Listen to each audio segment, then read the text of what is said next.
to emphasize these four primary lines that are in Daniel's last vision, and I intend to emphasize it a few times as we go through this study, so this concept of four lines gets in our head.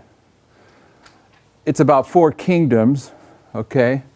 The kingdom of the beast, Catholicism or modern Rome. This is one of the lines of understanding in Daniel's last vision that we need to see. It's about another kingdom, the kingdom of the dragon, which is spiritualism and the United Nations, and I'm purposely doing this. Sister White will identify the beast as Catholicism, a religious, and then I put modern Rome here in terms of its civil structure. A threefold union is modern Rome. With the dragon, the religion is spiritual. I left an A out of there. Spiritualism. And it's the United Nations. And then with the third kingdom, you have the false prophet, which is apostate Protestantism is the religion, and it's the USA. Okay? But in these three lines, I'll come to the fourth kingdom, which is God's people, in a minute. With these three lines in Daniel's last vision, you have a king, okay? With this kingdom, it's the popes. This kingdom, it's the king of the south, and it's his struggle. The king of the south, in Daniel 11, verse 40, he delivers a deadly wound to the king of the north. And then in 1989, the king of the south has its move from being atheistic France to the Soviet Union. And in 1989/1991, the king of the south is decimated up to the neck. The Confederacy is removed, leaving just the king of the south as Russia. And the story of the dragon in Daniel 11 is how the king of the south goes from atheistic France to the United Nations. Okay, so the king is the king of the south. And the king in the false prophet, the United States, is the president. Okay? And in these three lines, there's a struggle that goes on in each of these three lines. Okay? In the kingdom of the beast, Catholicism, with the king being the pope, the struggle is between the good pope and the bad pope, as identified in the prophecy of Fatima. And Fatima is identified in this magazine. It was understood right from the start, the prophecy of Fatima. Even though it's a satanic prophecy and it's got problems, I mean, there's lots of it, no doubt, that won't come true.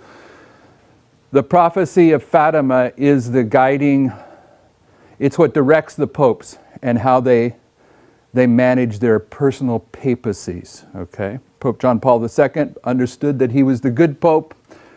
This Pope Francis understands he's the bad pope. So their struggle is between each other according to the prophecy of Fatima. When it comes to this kingdom and its king, there is a struggle that is illustrated in Daniel 11. When it comes to this kingdom of the dragon, the king is the king of the south, and it also has a struggle. And the struggle is between the king of the north and the king of the south. And when you deal with Daniel 11, you need to factor in Daniel 11:14, which says Rome establishes the vision. And we put some emphasis on that in a prior presentation here before I left to Africa, and I want to maintain that emphasis because we weren't careful with applying Rome establishes the vision in Daniel 11. After we understood Raphi and Panium, we saw the four Roman rulers, Pompey, Julius Caesar, Augustus Caesar, and Tiberius Caesar, and we thought they were a second witness to these four presidents that lead to Trump, but they weren't. And the argument that allows you to see that they aren't the presidents is that Rome establishes the vision. So you got to keep that in mind. But here, if you're listening to me closely, this struggle in the period of the dragon, it's about the king of the south. It's the king for the dragon. It's the story of the king of the south. But his struggle is between the king of the south and the king of the north. But the king of the north here is not Catholicism. So you might argue, well, I thought Rome establishes a vision. The king of the north here is the representative of Catholicism. It's the United States. So over here, I want to remind you of something. We'll come back to this probably in a little while. Isaiah 23 identifies that from 1798 to the Sunday Law is the sixth kingdom of Bible prophecy. And in this history, the papacy is forgotten. Okay, she's hidden, she's behind the scenes. And this is in agreement with the story of Elijah, because in the story of Elijah, Ahab's there, and the false prophet is there, the false prophet being the priest of the grove and the prophets of Baal. But Jezebel isn't there. In the story of Mount Carmel, Jezebel's off in Samaria. She's hidden. And Isaiah 23 says, in the history of the United States, from 1798 to the Sunday Law, the papacy is hidden.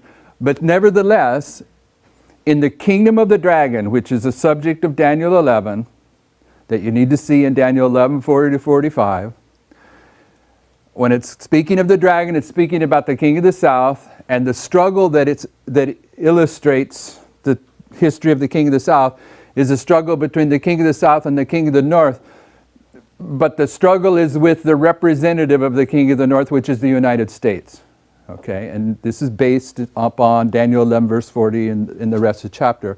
But still, Rome establishes the vision because in 1984, the United States has become connected with Rome. It's been conquered, essentially, spiritually, by Rome in 1984 because of Ronald Reagan. Ronald Reagan, as a professed Protestant, and every Protestant, if you go back to the beginnings of every major Protestant church, you can find that the people that were used by the Lord to raise up those particular churches all identified the Pope of Rome as the Antichrist of Bible prophecy.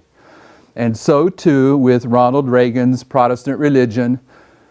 His religion knew in the beginning that the Pope of Rome was the Antichrist of Bible prophecy, but Ronald Reagan said that he came to understand that the Soviet Union was the Antichrist of Bible prophecy, and therefore he was willing to enter into a secret alliance with the Pope of Rome to bring the Soviet Union down. This connects with Sister White's statement that all those that become confused on the meaning of Antichrist will ultimately end up on the side of Antichrist.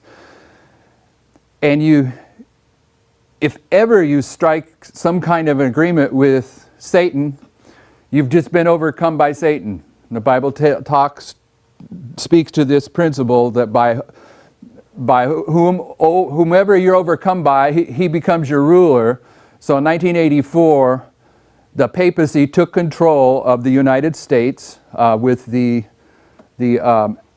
appointment of an ambassador by Reagan to the papacy.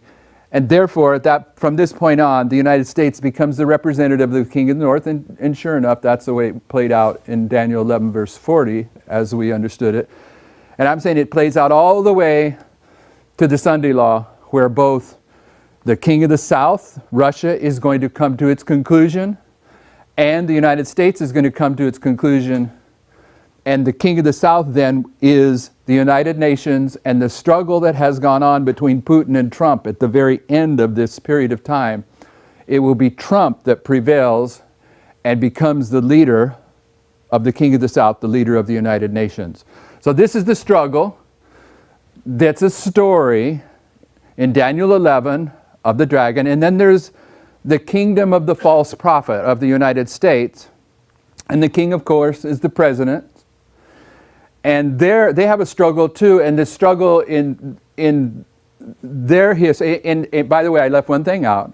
When it comes to the point of reference in the dragon for the struggle between the king of the north and the king of the south, it's Daniel 11.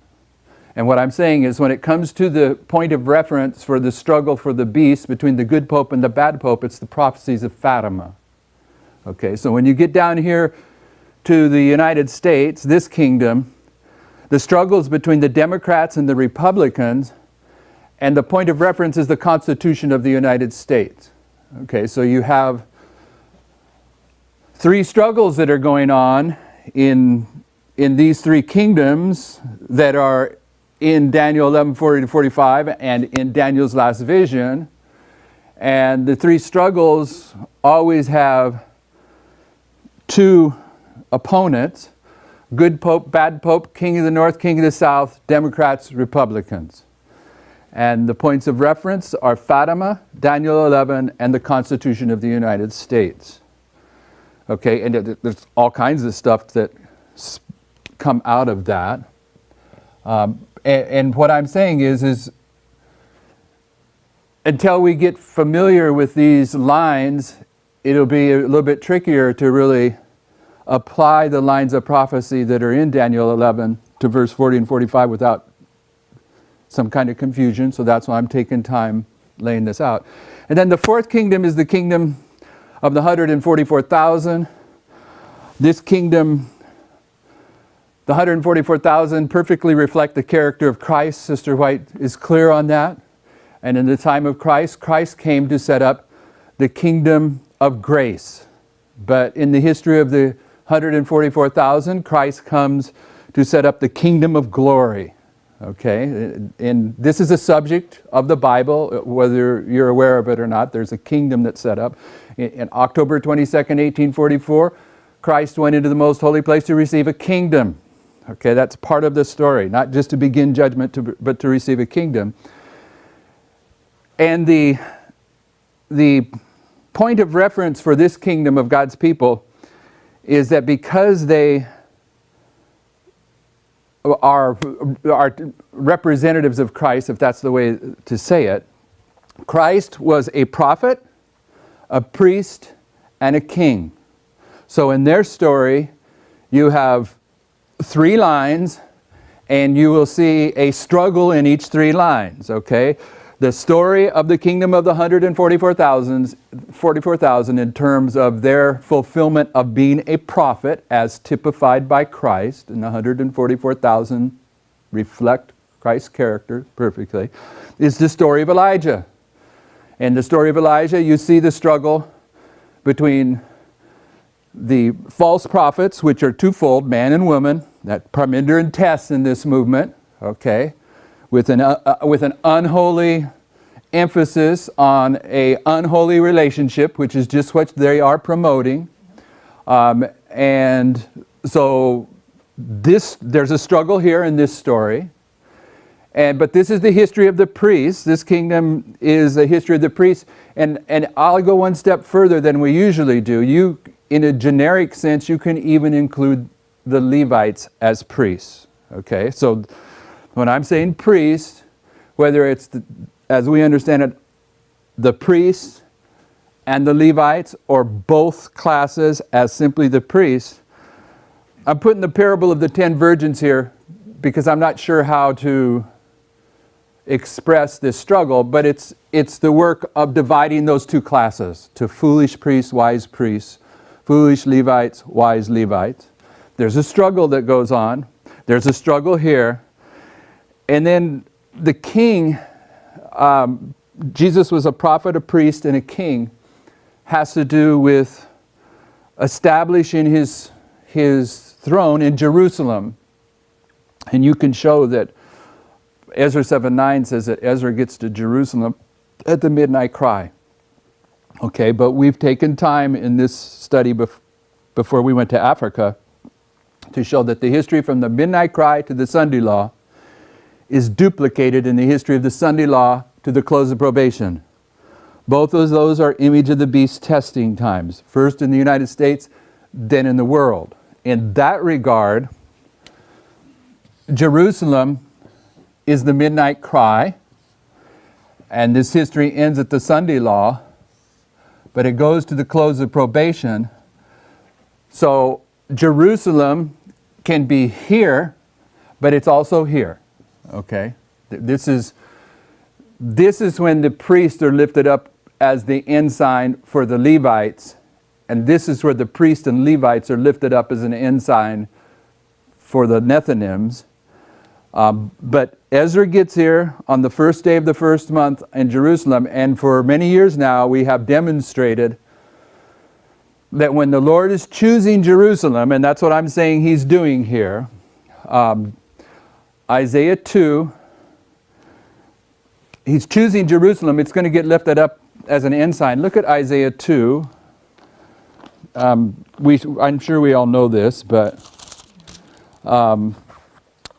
verse 1 says, "And the word that Isaiah the son of Amos saw concerning Judah and Jerusalem, it shall come to pass in the last days that the mountain of the Lord's house shall be established in the top of the mountains, and shall be exalted above the hills, and all nations shall flow unto it. And many people shall go and say, Come ye, and let us go up to the mountain of the Lord, to the house of the God of Jacob, and he will teach us of his ways, and we will walk in his paths. For out of Zion shall go forth the law and the word of the Lord from Jerusalem." Jerusalem, there's a point here where Jerusalem gets lifted up. This is the ensign.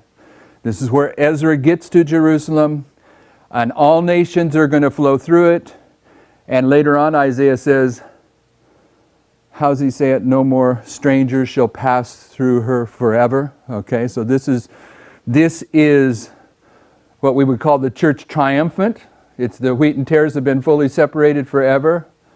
But we would also say that this is the point where the kingdom of glory is being established on planet Earth. Okay, as the kingdom of grace was established in the time of Christ. Okay, and when was the kingdom of grace established in the time of Christ?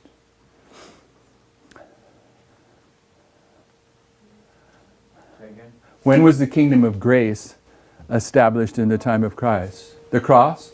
No, the triumphal entry. Well, the triumphal entry is the cross. Okay, and this is the cross, and this is the cross, is it not? Because the Sunday law is the cross. Okay, here the kingdom of glory is being established. So there's a story here about the kingdom of glory being established, but there's a struggle, because what we've taught is right here, as Jerusalem is being chosen for the final time, this is God's kingdom of glory, what's also happening simultaneously? Jerusalem is being destroyed. Jerusalem is being destroyed, and Jerusalem is being chosen at the same time. This right here, Seventh-day Adventist Church is going to join hands with the rest of the Protestants in passing this Sunday law, and they will fully cease from being God's chosen people. It's even more over here, I acknowledge that, but that's what's going, is there's a full passing by of the former covenant people. Okay, and the former covenant people were Jerusalem until this point in time, and now the Lord is choosing Jerusalem for the last time, and he's establishing his kingdom of grace, glory. So, what I'm saying, we have to see these four lines. They all have kingdoms that you watch, kings that you watch, and they all have their own specific struggle that is part of the story of Daniel 11. And the point of reference for the struggle is Fatima, Daniel 11, and the Constitution of the United States. And we'll spend more time on this, but for whatever reason, Daniel shared a quote in his sermon on Sabbath, I think, or maybe it was in Sabbath school, but it's a familiar quote. I'll paraphrase it. Daniel's always afraid to paraphrase things. He'd like to say it perfectly, but I don't mind paraphrasing him. I can be corrected later. But she doesn't just say this one place, she says it several places, but he has a special one that he goes to where the events that took place at the cross are reenacted at the end of the world. Right? Yeah. It's just black and white. And although there were a lot of classes of people at the cross, the two main categories were, and both of these classes beat me up on how to spell them. Okay, this is the Sadducees. Is that how you spell Sadducees? That's how I would spell it. Good, that makes me worry. I think it may be 2 Ds. Okay, there may be 2 Ds. And Pharisees, is that how you spell Pharisee? Yeah. Yeah. Okay, there may be 2 Ds. I'll try it.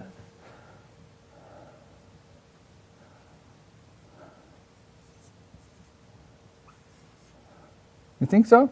Okay. I think so. Yes? I don't think so. It don't matter. We get the point. Yeah. These 2 primary classes, they don't get along with each other at all. But when it comes to the cross, they're going to come together to crucify Christ. That's the point that I want us to see. Yeah, it is 2 Ds. 2 Ds, okay. And one of the points that you can demonstrate about the Sadducees is that they are liberals in a negative way, and the Pharisees are conservatives in a negative way. Neither one of these are positive attributes, okay? Christ was liberal and it was positive, and Christ was conservative and it was positive. There's a way to be positive in both of those things, and I know that makes you I see your look, that you're saying Christ is never conservative because you're never going to find a place where Sister White puts the word conservative in a positive light. But there is an element of conservative that has to do with the word conserve. And he was seeking to conserve mankind from being destroyed forever. That's all I'm saying. I don't want to get off into the semantics of it, but what I do want to show, if I can, is that this is going to be repeated. Did you find that quote? Yep. What is it? The reference, and then you can read it. Okay, the reference is 5 BC 1106.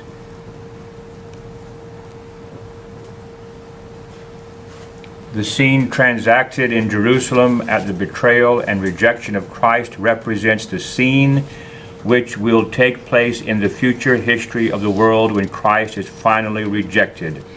The religious world will take sides with the first great rebel and will reject the message of mercy in regard to the commandments of God and the faith of Jesus. Okay, so this history is repeated, and one of the things that is part of that history is that liberals and conservatives come together. This is the place they come together to put Christ on the cross. Okay, so in these 3 stories, these 3 lines here, in the context of Catholicism, this is a conservative pope and this is a liberal pope. This would be a liberal political system. This would be a conservative political system. These would be liberals, and these would be conservatives. So it's not an accident when you see these 3 lines, which are the beast, the dragon, and the false prophet that lead the world to Armageddon, that they all have their own internal story about a struggle that takes place in their story, and it's always about liberalism versus conservatism. Here it's religious liberalism versus religious conservatism. Here it is political, and here it is political. Okay? So that can't be an accident upon the testimony of 2 or 3 things established. Yes? Just so I understand, you're putting the king up in the kingdom of the dragon and spiritualism as Putin and Trump. You're listing them as the 2 players there. Yes. And yet you're taking them down there as the kings also of the false prophet. You're just putting Trump there, or you're not putting Trump at all, or that's an internal of the dragon. I'm trying to figure out your king for the false prophet. The king for the false prophet is the president. It's Trump. Okay? It's Trump. Just Trump and But his internal struggle is about the Constitution, and it plays out among Democrats and Republicans. So then your Constitution, wouldn't that be in there, the living Constitution? Yeah, well, this would be the living Constitution. This would be original intent. But it's more than that. I'm just giving the basics. The Constitution identifies executive, Three branch Judicial. government system, so it's Right. about a government system, basically. yeah, that's part of the Constitution, judicial, Legislative. and legislative. So it's all of these. Like I said, this is just an overview to start introducing us to these concepts. All of these stories are much bigger and broader than is being outlined here. So, you know, you got Trump here. If time would last, and we know that it won't, the Democrats, without some type of unexpected intervention, the Democrats are finished. Because Trump has so stacked the Supreme Court and the court system now that it'll take probably 2 generations to purge it from conservatism. It's just, and the few liberals they got left on there, one of them is Ruth Bader Ginsburg, and you know, she's just moments from the grave. So he'll probably get another opportunity before he's, and right now, Lower courts too. Yeah, you look at the lower courts. He's already changed the Ninth Circuit, which was the most liberal in the world out in California. He's already changed that. And then you got your legislative, and what's going on now. Of course, we don't want to get into politics, but it seems like it's either going to be Bernie or Bloomberg. And if it's Bloomberg, he doesn't seem to have the personality to stand against a Trump. Trump will just chew him up and spit him out. And if it's Bernie with his communist propaganda, what I'm saying is it seems pretty clear that even if there wasn't a nuclear strike in July, that Trump's going to be reelected. And when he does, on his coattails, which is the expression they use in politics, he's going to take back the House of Representatives. Okay, it's going to get totally conservative. But in America, almost any country, I assume, but in the United States, if you have a nuclear attack in July, number one, it's legal by the Constitution for the president to disband the election. Okay, as did the first Republican president. And I don't know if he disbanded the election, but he implemented habeas corpus and martial law in the Civil War because of a war. So you got that beginning and ending where Trump, at minimum, can begin a dictatorship. He could disband the election, but even if he didn't disband the election, sorry, it's a landslide if you've just been hit by Islam and you're going to vote between Bernie or Bloomberg, or Biden, or whoever, or Hillary, and Trump gets reelected. All right, that's a given, unless he falls over dead, which Bible prophecy doesn't seem to indicate will happen. Okay, so I need to put these concepts in place as we move forward,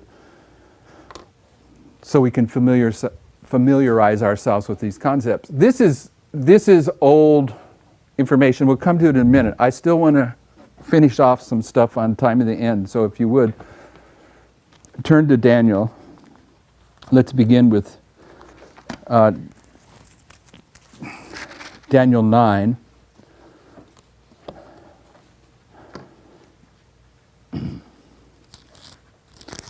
Daniel 8, I'm sorry.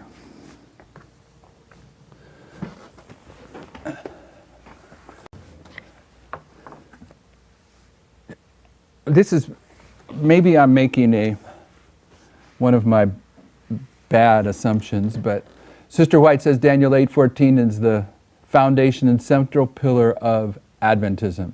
So I'm going to agree with Sister White and say that Daniel 8:14 is the foundation and central pillar of Adventism at the beginning. But I'm going to say that at the end, the foundation and central pillar of Adventism is verse 13.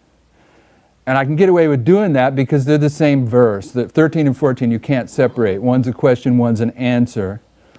But verse 13 is where we find Palmoni, the wonderful numberer. And verse 14 is simply the answer to how long And so these verses are just central to everything that we understand about this message.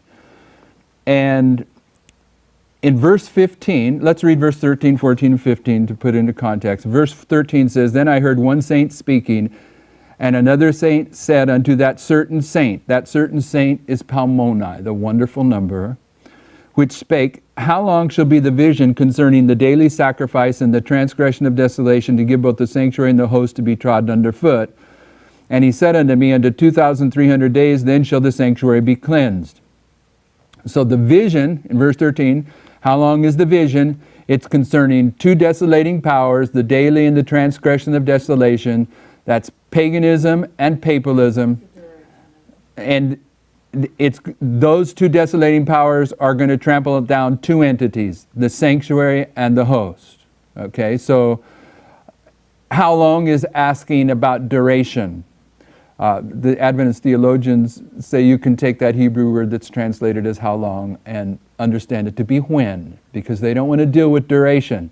They want to try to uphold October 22nd, 1844 as a point in time, but they do not want to deal with the fact that this verse is asking a question about both the 2300 and the 2520. So they try to destroy any thought of duration, but that's not my point.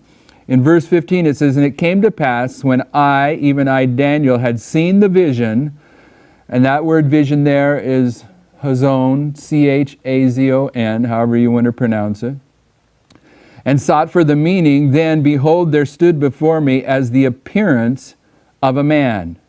And that word appearance is mare, okay, because that's what mare means, is appearance. And Chazon means complete vision.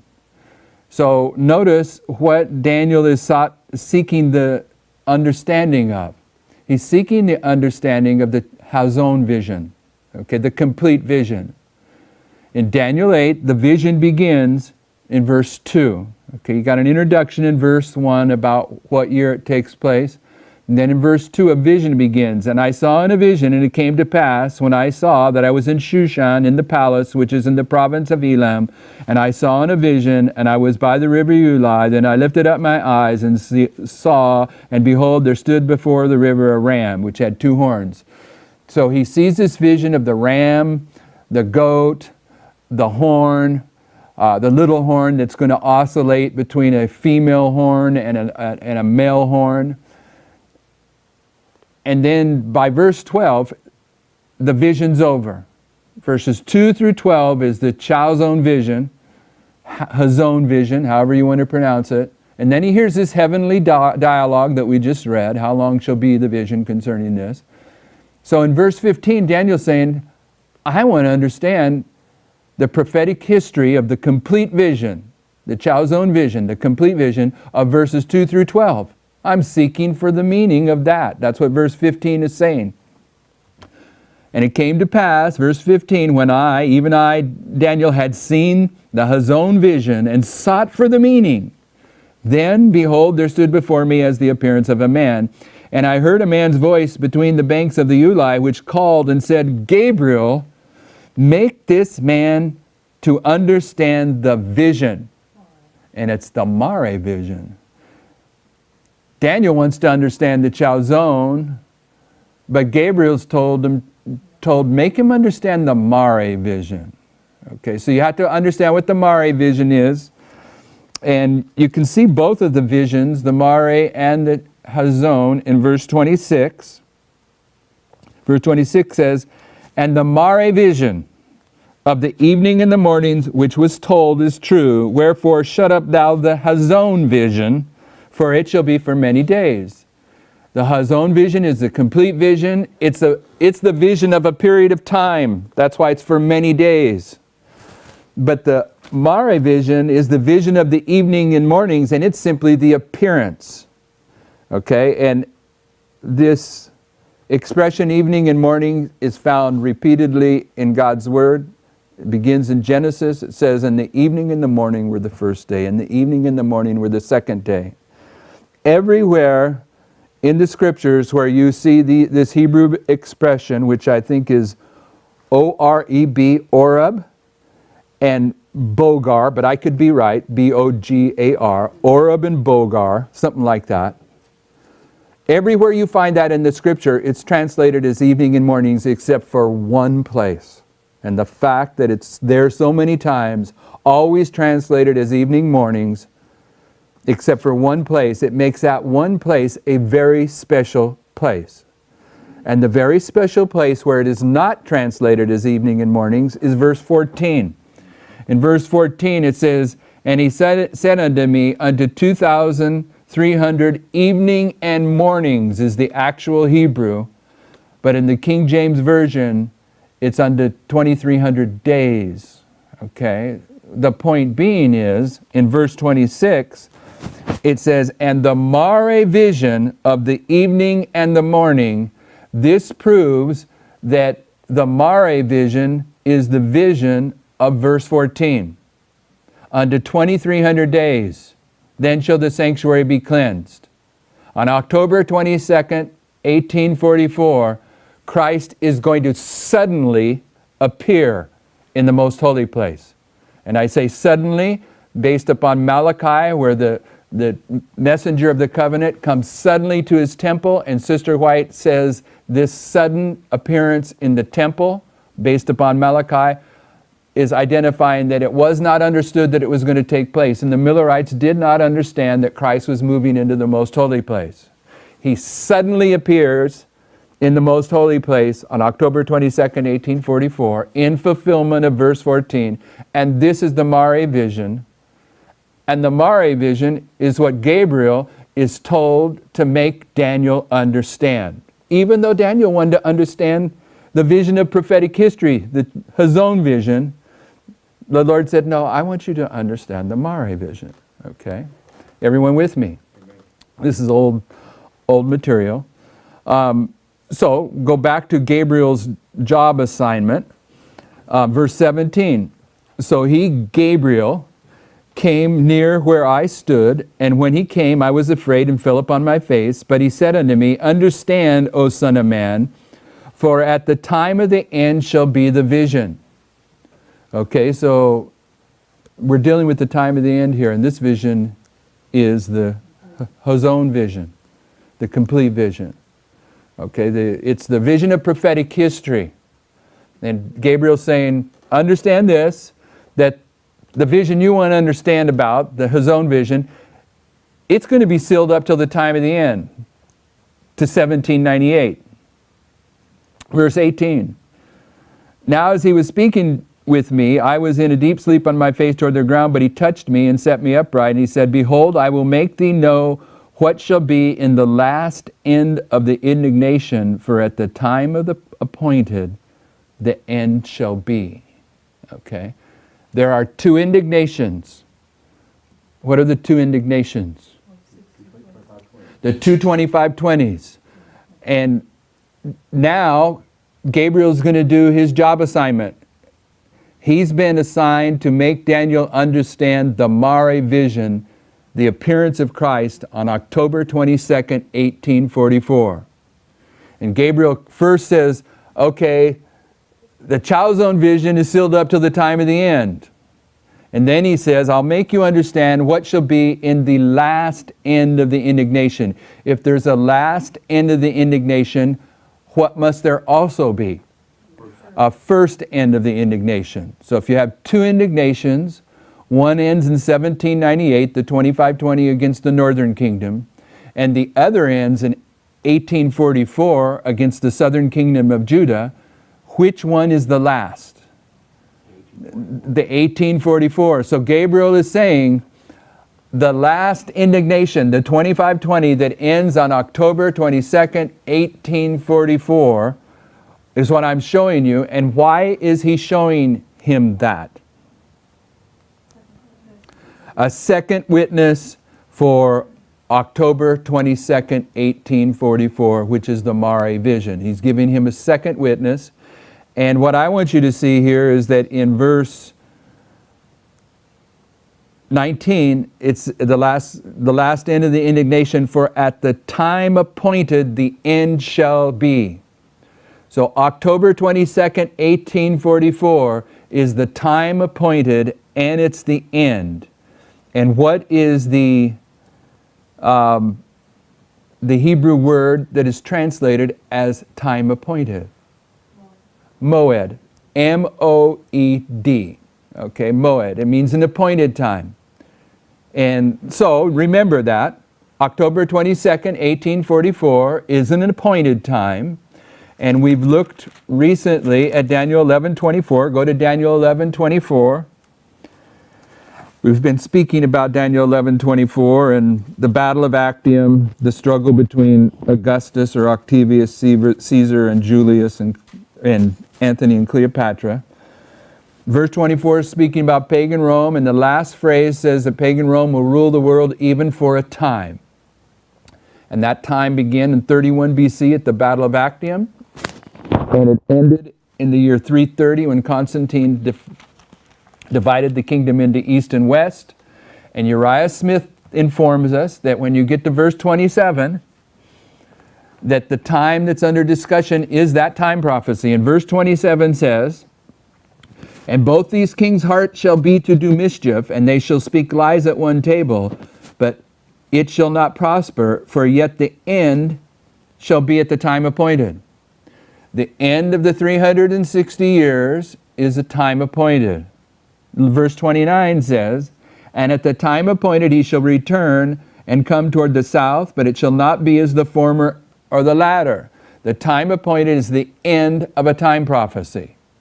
Okay, so we've got three witnesses here, four actually if you count verse 17 of Daniel 8, that the time appointed is the end of a time prophecy. And then in verse 31 of Daniel 11, pagan Rome is going to place the papacy on the throne of the earth. At the very end of verse 31, it says, "And the arms shall stand on his part, and they shall pollute the sanctuary's strength, and shall take away the daily sacrifice. And they, the arms, shall place the abomination that maketh desolate."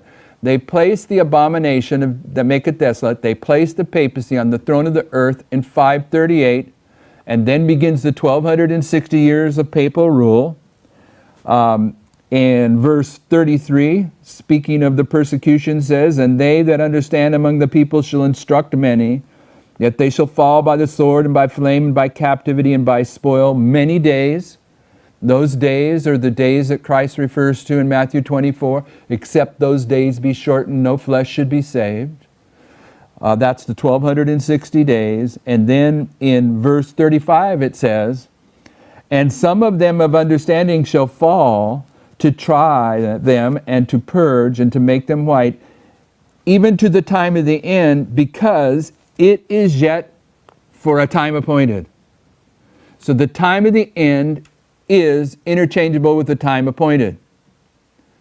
So October 22nd, 1844 is a time appointed. We've already seen that. The year 330 is a time appointed. 1798 is a time appointed, and they're all times of the ends. Time appointed. Yeah, it's an appointed time too, but we never knew that way back when because we didn't see the 126. We would have still said it was the time of the end, but we thought it didn't qualify fully because there wasn't a time prophecy connected with it, but there is. There's a 126. But my point is 1844 is a time appointed, and therefore it's a time of the end. Everyone with me? Okay, so we're dealing with the definition of the time appointed, and now these three lines on top, not the bottom line. You just said 1844 is a time appointed, but also a time of the end. Yeah, they're interchangeable. Okay, Yes. go ahead. Yeah, do you see it? Yeah, no problem. Do you see it? I see it. Okay, you need to see it. All right, so now this is a different study, but I'm serious. I'm serious. I don't mind emphasizing it with her. You need to see this with where we're going. And this is where we're going with this. There's three things that I want to bring out of this, and this is an old study. Okay, this is an old study. This is what we call the pattern of Christ. Okay, and over here, I shouldn't have put it that way. I should have put it this way.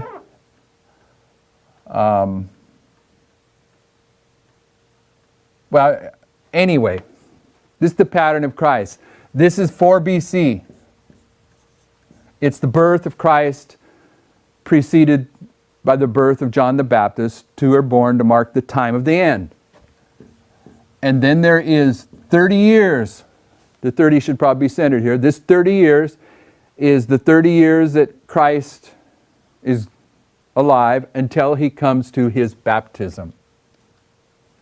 Okay, that would be here.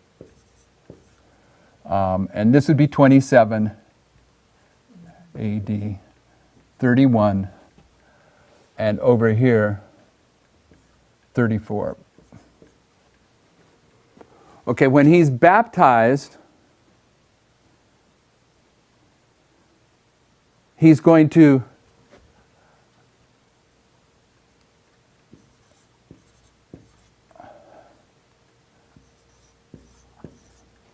now it's correct. Wasn't correct.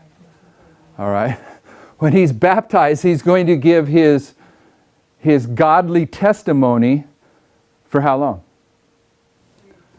3.5 years, 3.5 years, until he's crucified. And then he's resurrected. And then he ascends. And then in AD 70, you have the destruction of Jerusalem, which Sister White, among other things, applies to the close of probation and the introduction to the 7 last plagues. The destruction of Jerusalem can also represent the Sunday law, but Michael stands up when the Sunday law becomes universal. So this would be the universal Sunday law here, when probation closes. And then in AD 100, you have John receiving the revelation. And Sister White says something like this. She says, in the early Christianity, Christ came a second time. His first coming was at his birth in Bethlehem, and his second coming was at the Isle of Patmos when he gave John the revelation. If you type those words in, you can pull up the quote. So this is the second coming here that's being prefigured by Christ coming to John at Patmos. Okay, this is the pattern of Christ. And the pattern of Christ governs the pattern of Antichrist. And this is one of the things that we must remember. Okay, when Parminder and Tess took all the worldly people and all the young people out of this movement, one of the primary reasons they got away with it is because no one was really familiar with what the foundational truths were any longer. And this is something that we used to teach on a regular basis. And it is airtight, okay? And one of the things that I want you to see out of here, if you will, is that this is a godly pattern. This is the pattern of Christ through his walk in human history. But this pattern is going to be used to illustrate the pattern of the Antichrist, an ungodly walk through human history. Therefore, when we're over here on this board and we're looking at the good pope and the bad pope, and the king of the north and the king of the south, and the Democrats and the Republicans, it is not out of character with biblical prophecy to see that these unholy struggles between these two elements are reflected in the kingdom of the 144,000. Okay, so such as we've already shown before we went to Africa, that Pope John Paul... What did you just say? What I just say, that it's an agreement with prophetic application. That all this is an unholy kingdom, and an unholy kingdom. This is the beast, the dragon, and the false prophet. This is a satanic kingdom. Modern Rome, they come together threefold, but if you look at them separate or together, they're still unholy. But in these stories that are in Daniel 11, I'm saying those stories are going to parallel history of the 144,000, which is holy history. And that this presentation here is giving justification for that happening. So what we've already put in the record, previously to going to Africa, is that these two popes, that the first pope, that at one line is John Paul II. He's the the white pope, or what the Catholic Church would call the good pope, and this current pope is the bad pope or the black pope. Okay, and that's based upon the prophecy of Fatima. And of course, Daniel, who's always trying to throw a clinker into the situation, he asked me yesterday, well, what about Benedict? Okay, Benedict's in between these two, but Benedict had to be there in order for the Fatima prophecy to be, how they understand it, fulfilled, okay? And so what you have is John Paul II and Benedict are pretty much the same pope. They're both conservative popes. Benedict was an apologist for Pope John Paul II. And Benedict has to be alive so he can come out of retirement to fulfill this Fatima prophecy. But what it does is it teaches you that when this unholy line is brought down to the holy line, that there will be an issue about a leader that has died and is resurrected. Okay? You follow me? This gives that witness as well. All right, you have a question? Yeah, I do. I just want to make sure I have it in my mind. Doesn't the Christ line always governs the satanic That's the way line? that's... If it didn't line it up, then you wouldn't have the right waymarks in the Yeah, satanic that's probably true. What I used to teach, and this is where you've probably heard that, is that this is the point of reference, is Christ's line for all these other lines. You can put more than these lines here, and we haven't even dealt with this one. This is the point of reference. So I would teach it that this is the one that would govern it, point of reference. But I don't know how accurate that is. I mean, if this line is holy and this line is unholy, it really don't matter. They're interchangeable, right? They should line up. They'll line up, yes. They'll line And up. if they don't Well, line up, then maybe you have something wrong. Yes. Yeah, if you have to decide which is which, I think I would go with Christ. Yeah, if that's what you're saying, yes. What you're saying there is the reflection of Isaiah 14, where Lucifer wants to be like God. I will be like the Most High. I will ascend into the... He wants to be the king of the north. All of this is a reflection. All comes from that. Yes. Okay. Okay. So, the pattern of Antichrist is, okay. When you say unholy line, I don't think that's correct. All right, I don't want to say unholy line because It's a the line is sacred. It is. It's a holy line talking about unholy men. So the line in of itself, The line is solid. divine, Even if it's talking about unholy men. but it is governing also unholy entities, whether it's a man or a kingdom. So it wouldn't matter if the prophecies of Fatima, if Christ was on top or Fatima was on top. If the line's holy, it's holy. Right. Okay. Okay. Everyone straight? Okay. Keep me in check. So 508 is paganism being removed fully in order for the papacy to rise, but it takes 30 years for the papacy to rise to 538. Now the papacy is going to give its unholy testimony for how long? 3.5 years. And in Daniel 11, in verses 6 through 8, is it? We have a 35-year period, remember? That lines up with this. I just want to throw that in there to remind us. That ends in, what, 246? Peace treaty in 252 and begins in 281.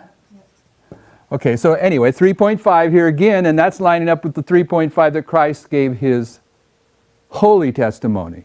The papacy's given an unholy testimony for 1260 years, and then the papacy receives a deadly wound right where Christ received his deadly wound. But Christ is going to be resurrected and then ascend. And I never used to put it this way, and I'm open for correction, but I'm saying the resurrection of the papacy takes place at the midnight cry. Because the United States now is past the first Sunday law, which is the mark of the beast. It's not Daniel 11 verse 41, but it's coming back to life. But at the Sunday law, the papacy ascends to the throne of the earth, and it's going to have 300 and 60 years, from AD 31 to 330 until it falls, okay? And what we're saying here is that, just to be clear, of course this is papal history, let me do it over here. We're saying that Balaam strikes the United States 3 times, right? First time 9/11, second time midnight cry,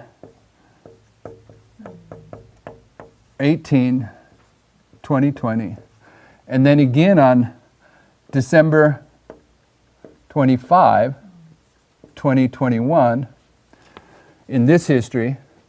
So this is Islam's 3 strikes. Yes, everyone with me? But here we're saying nuclear. Here it's just kamikazes, okay, which is part of the story.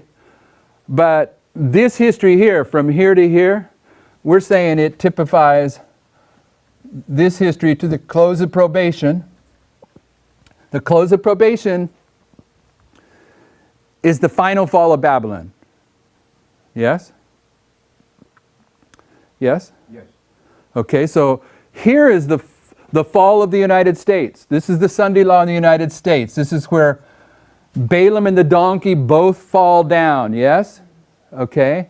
And this is the image test for the USA. And this is the image test for the world. And we've noted characteristics here and here that line up with characteristics here and here. Say amen if you know that. Okay, so this 3rd strike of Islam here in the United States would be typifying what? A strike down here, would it not? And I'd even go so far to say that it's a nuclear strike. Is it? Why would it be a nuclear strike? If the first 2 are nuclear, Well, the first 2 aren't. The first one is not nuclear. No, but the No, other 2 I said are. I'm sorry, if the those, This is a Sunday law. yeah, This is a Sunday law. Uh-huh. And this is the universal Sunday law. yeah. So you might think this is nuclear. Got a second witness for it? Go with me to Revelation 18 as we bring this to a close. I didn't finish off that line there of the French Revolution, but one thing at a time.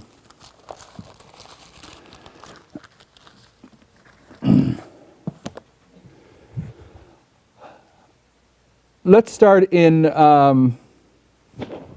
verse 6, 5. Because I want to spend time tomorrow or the next time I present on the first 4 verses. Because I'm going to argue that the first 4 verses are applied to the Sunday law, Daniel 11 verse 41, and they're applied to the midnight cry, and they're applied to 9/11. These 4 verses, 9/11, the earth's lightened with His glory. At the midnight cry, the earth's lightened with His glory. And at the Sunday law, the earth's lightened with His glory. And I want to go in and try to show what I mean by that. But there's a judgment that takes place that begins in verse 5. It says, "For her sins have reached unto heaven, and God hath remembered her iniquities." This is Babylon, modern Babylon. "Reward her even as she rewarded you, and double unto her double according to her works, in the cup which she hath filled to her double. How much hath she glorified herself and lived deliciously? So much torment and sorrow give her. For she saith in her heart, I sit a queen and am no widow, and shall see no sorrow. Therefore her plagues come in one day." And you're going to see as you read down here that her plagues, Babylon's plague, come in a day and an hour. Okay, which kind of like second coming terminology. No man know the day or the hour, but her plagues are going to come here in a day.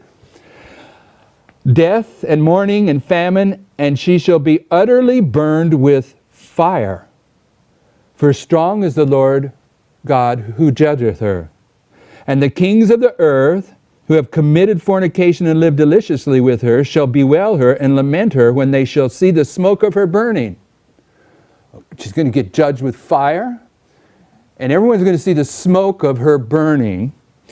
And what did they do? Standing afar off for fear of her torment, saying, Alas, alas, that great city Babylon, that mighty city, for in 1 hour is thy judgment come. Whoa, whoa. Woe, woe, Islam.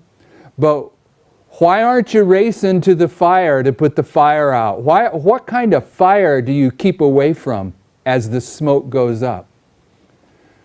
Nuclear fire. Yeah. You don't race in to a nuclear holocaust. And the merchants of the earth shall weep and mourn over her, for no man buyeth their merchandise any more, the merchandise of gold and silver and precious stones and of pearls and fine linen and of purple and in silk and scarlet and all thine wood and all manner vessels of ivory and all manner vessels of most precious wood and of brass and of iron and marble and cinnamon and odors and ointments and frankincense and wine and oil and fine flour and wheat. Pardon me? I'm blocking my microphone. Not a problem. Verse 15. 15, I'm going to jump down there. The merchants of these things which were made rich by her stand afar off for fear of her torment, weeping and wailing, and saying, Alas, alas, woe, woe, Islam, Islam, that great city that was clothed in fine linen and purple and scarlet and decked with gold and precious stones and pearls. For in 1 hour so great riches is come to naught. Verse 18, and cried when they saw the smoke of her burning, saying, What city is like unto this great city? So I'm just saying that when we're considering that this history is repeated in this history ends with the second nuclear attack on the United States.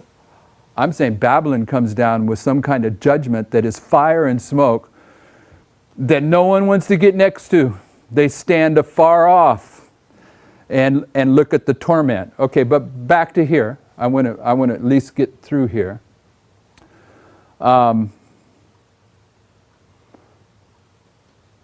So at the midnight cry, the papacy's coming back to life. I would even go so far to say that, I won't say it, but before the midnight cry, we have this date of May 14th. Okay, I think this is one of the steps of her coming back to life too. Some kind of agreement struck here.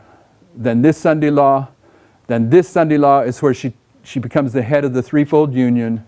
She rules till she falls, which is lining up with AD 70. This resurrection and ascension is lining up with Christ's resurrection and ascension. And the second coming is the second coming as typified by Patmos. And you're preaching the sermon on Sabbath? Yes? Yeah, I guess so. So I can continue this tomorrow? Okay, so when I come back tomorrow, I'll take this up right here and put the French Revolution and Revelation 11 into this. But the three things that I want to point out about this, and we'll bring them together tomorrow, are, one, that it is correct prophetic application to recognize a holy history that is paralleled by an unholy history. Therefore, when we're seeing the history of the good and bad pope, or the king of the north and the king of the south with the dragon, or the Democrats and the Republicans with the false prophet, that those lines can be brought into the kingdom of the 144,000, and the waymarks will line up and teach a story that needs to be seen. Okay, so that isn't just twisting anything. This type of prophetic application we've been doing for years and years. There was two other things that I wanted to say about this, and maybe it won't pop in my head till I get through the French Revolution. The other one is this. Yes, good on me. I'm glad I didn't forget it. This is one of the punchlines that I have to put in place about the time of the end. Okay? Is 508 to 538 a time prophecy? is it? Okay. And based upon Daniel 12, from the time that the daily is taken away, and the abomination that maketh desolate set up, shall be 1290 days. But it's broken in half, or broken in part, by 30/1260. Everyone know that? Yeah. Okay, so what is the end of a time prophecy? It's a time appointed, is it not? So is 538 a time of the end? Yes, okay. So was 27 AD a time of the end? And yesterday we discussed it, but now I'm going to rediscuss it. This 1260 days, prophetic days, from Christ's baptism to the cross, does that make the cross a time of the end? Yeah. Yes, on several witnesses. So this is a time of the end, this is a time of the end, this is a time of the end, therefore 1798. Is 1798 the time of the end? Okay, so I want us to see that the end of a time prophecy is the time of the end. So would 34 AD be a time of the end? Yes. It's the end of what time prophecy? 70 weeks. It's the end of 70 weeks. What else?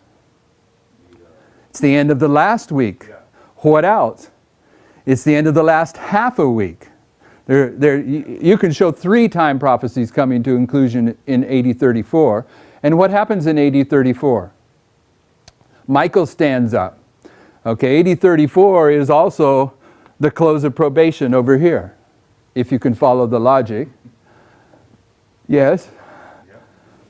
Because Michael's standing up. So I wanted us to see that. And that was the second thing. It's giving me the justification I need to apply the lines in Daniel 11, which having a starting point of time of the end that may seem a little bit odd at first glance to someone that isn't familiar with the time of the end. The time of the end is a time appointed. That really accentuates that statement you read yesterday from Sister White. They don't understand the time of the end, man. Yeah. When to locate the messages or where to locate them. Yeah, the time of the end. And so they're often left field.